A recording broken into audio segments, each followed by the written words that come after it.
Tom Pelissero back here on the Rich Eisen Show. Good to see you, Tommy P. How are you, sir? Good to see you. Doing fantastic, hey. Rich. Good to see you. What's up to my boys in the studio? Hey, Tommy. What up, kid? That's the enthusiasm I like on a Friday right there. Rich, say what up to Tom. Hair on point. He's going to put this on his Instagram, you know. Gosh, you're I killing just it. said hi to him. for this video, and though, then he says hello back to me and then to everybody in studio, yada, yada, yada. That's one injury update we're not going to get now.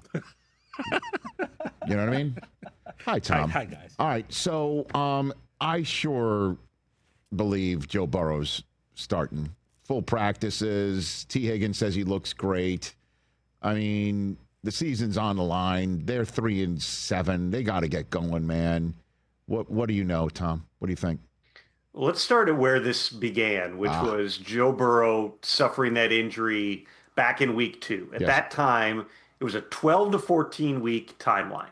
We are about 10 weeks out from that injury. He is clearly ahead of schedule to the extent that he could be taking some limited reps last week, full reps in 11 on 11 Wednesday and Thursday this week. You also had Zack Taylor today saying officially he is questionable and that he was limited in practice today. Limited can mean a couple of different things. It can mean you are splitting first team reps. It can mean that you are taking scout team reps. Joe Flacco, remember? Story before.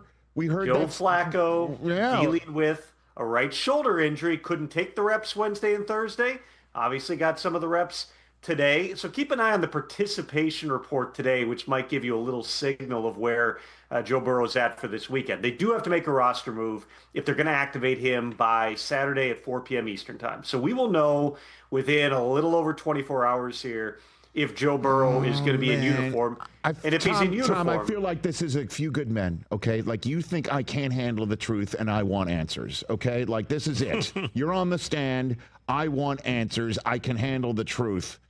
Come on now. What are we? At least give me a trend. Are we trending? We're trending? He went from full on Wednesday and Thursday to limited in practice today. If you're looking for a trend, you would say that might be a signal that they are not going to put Joe Burrow out there this week.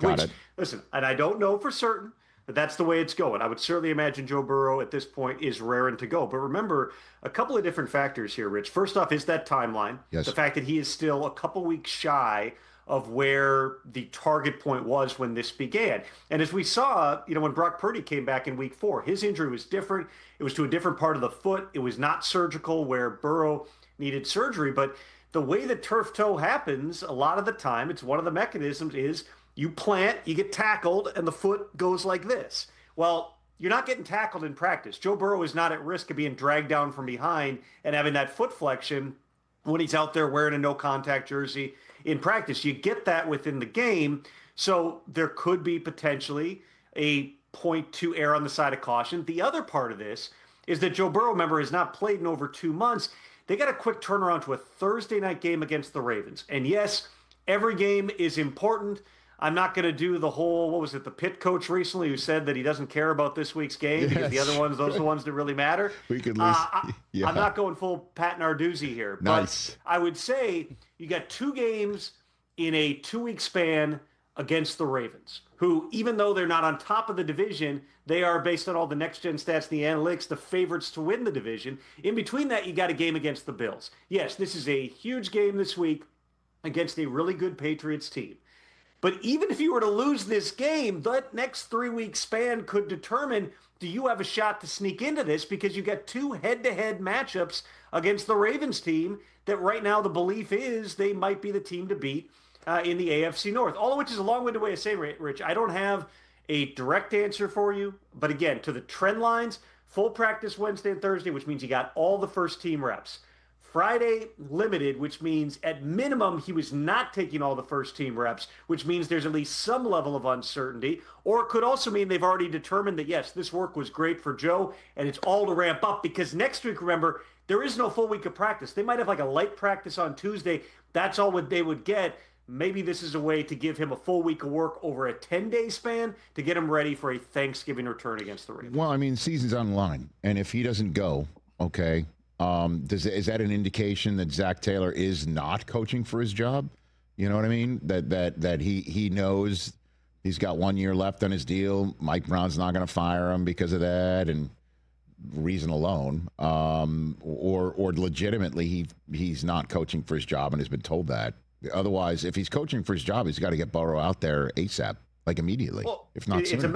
It is a medical decision, though, and it's a matter of the doctors, along with Joe, along with the coaches, collectively making the decision. I mean, listen, it's an oversimplification, but would you rather win Sunday against the Patriots, or would you rather win Thursday night against the Ravens? Not that you can't potentially do both, but which is the more important game? I would say the interdivision game against the team that is favored based on the advanced stats to win the division is probably more important. With regard to Zack Taylor, you're right. He has 1 year left on his contract. He has been one of the lower paid coaches in the NFL throughout his time. Mike Brown has never wanted to pay top dollar for his head coach. And on multiple occasions, Marvin Lewis coached out a contract year. So there's no reason to believe that there's not a scenario here where Zack Taylor simply comes back as a lame duck coach in 2026, that he gets the grace of, hey, you didn't have your quarterback the entire season. Oh, by the way, the two pass rushers you were counting on who weren't there in the spring in Shamar Stewart's case, who weren't there through camp in Trey Hendrickson's case, neither one has really made much of an impact. They've both been hurt. Stewart's on IR. Hendrickson hasn't played in the last several weeks here. There have been a lot of different circumstances. Zach is a successful NFL coach. He has been to a Super Bowl. He has been to the playoffs with this team. He clearly knows the passing game, and they've got a lot of really good weapons here. They've not gotten things right on defense. Obviously they moved on from Lou Anarumo, who was, quite frankly, ready to move on from Cincinnati as well in last offseason. They brought in Al Golden. That hasn't fixed, some of the things that they lack from a personnel perspective, and the injuries have been part of that. We'll see where the season ends up going. Again, they've got a lot out in front of them. They've got those division games. They've got the Ravens twice. But if you're judging by the history of the Bengals and what Mike Brown thinks of Zack Taylor, I would certainly say that if you had to lean, you would lean towards Zack Taylor one way or another, still being the Bengals coach in 2026. Tom Pelissero here on the Rich Eisen Show. Man, I'll give you the choice where you want to go next, man. We could talk about the Philadelphia Eagles, what is really happening inside that building. There's also what happened last night. How about more weird AFC North quarterback stuff? How about that with Aaron Rodgers? All right. Yeah, what's going on with him? How about that? So last week on Sunday, he goes to the locker room in the second quarter after he's grabbing his wrist, right? It's his non-throwing wrist.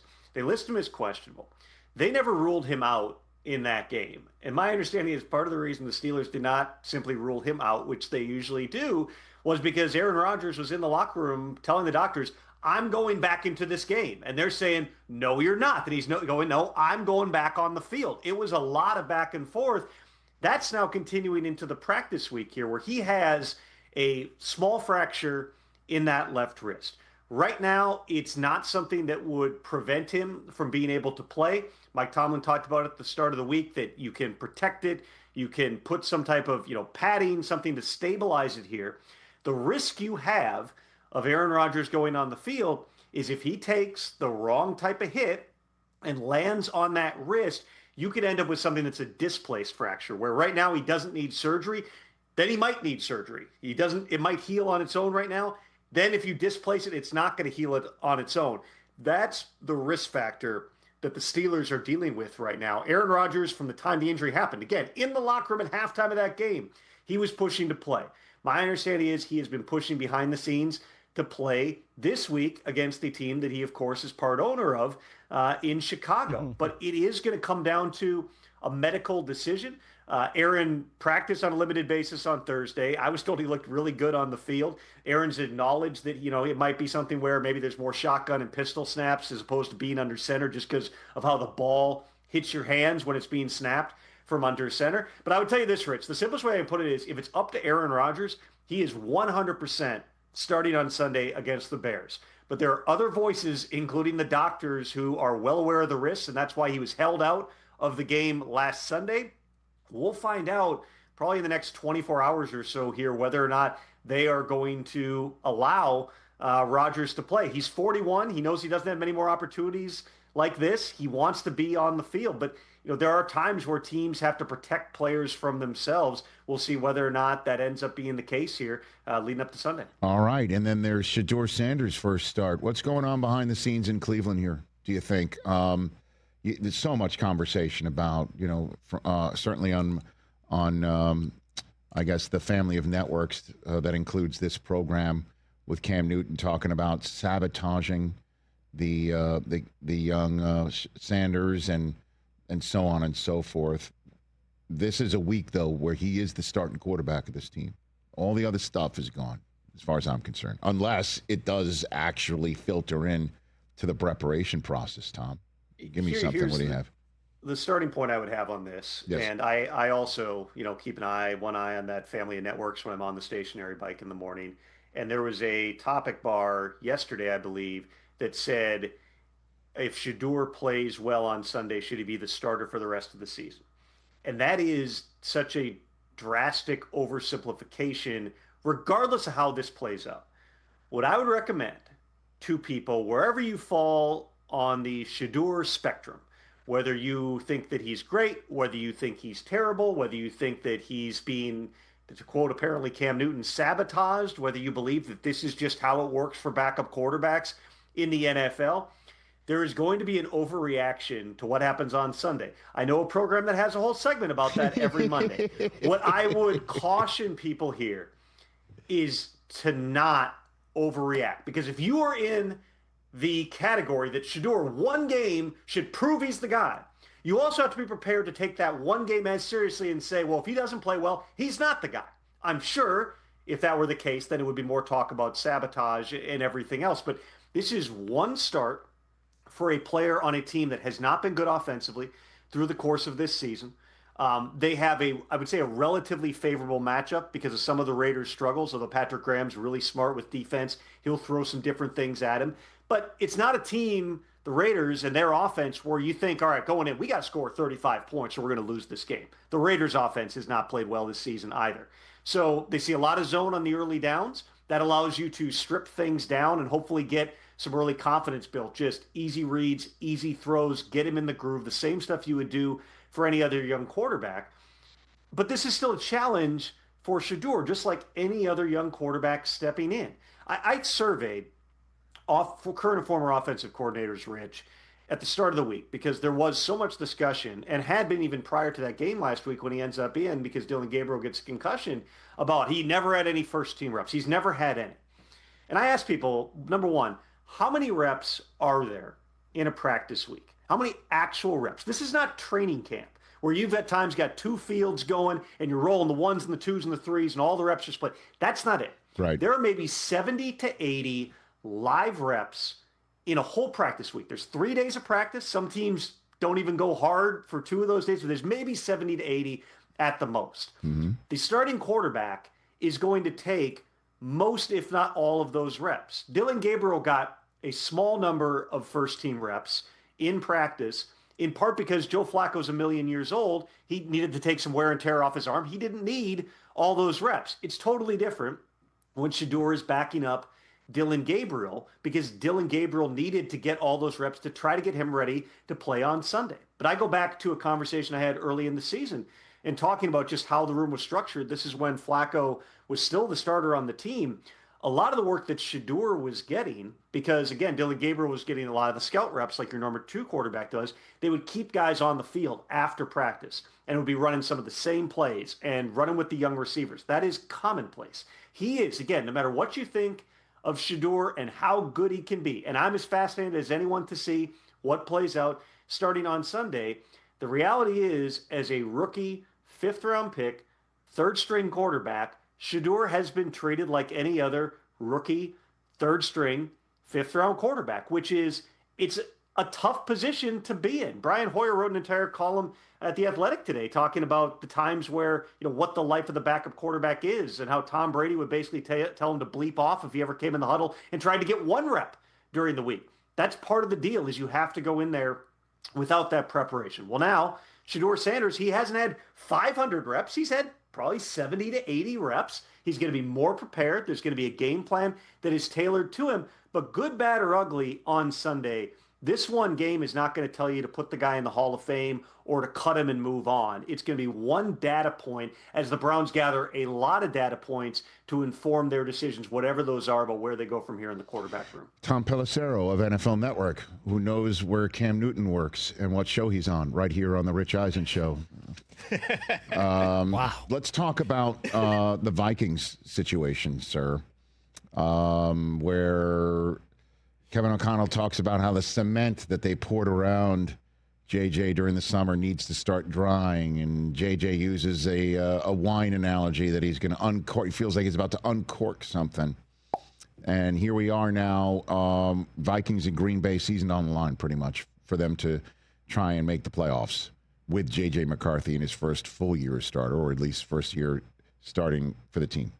What's going on behind the scenes there, Tom? We'll start with that game on Sunday. It's critical for the Vikings. I'll be there for game day morning on NFL Network, and have talked to Kevin O'Connell before the game. We'll be able to hear directly from him on the show. Cool. The sense that I get and following this, listen, I was at the game a couple weeks ago in Detroit where JJ only throws for 150-odd yards, but he made a bunch of really high-level throws, and he was very accurate with the football. And when Kevin O'Connell entrusted him, whether it was to pull it on a designed run play and throw a touchdown to Justin Jefferson, or third down, game on the line, and instead of running it, they go, you got a one-on-one to Jalen Naylor, throw it, and he puts it on a dime, to what we've seen over the last couple of weeks, which is just a lot of ups and downs. You know, that Chicago game got off to such a bad start last week because Kevin O'Connell is very smart when it comes to getting quarterbacks in rhythm. He did the same stuff with Sam Darnold last year, which is he never was asking Sam Darnold, hey, make 15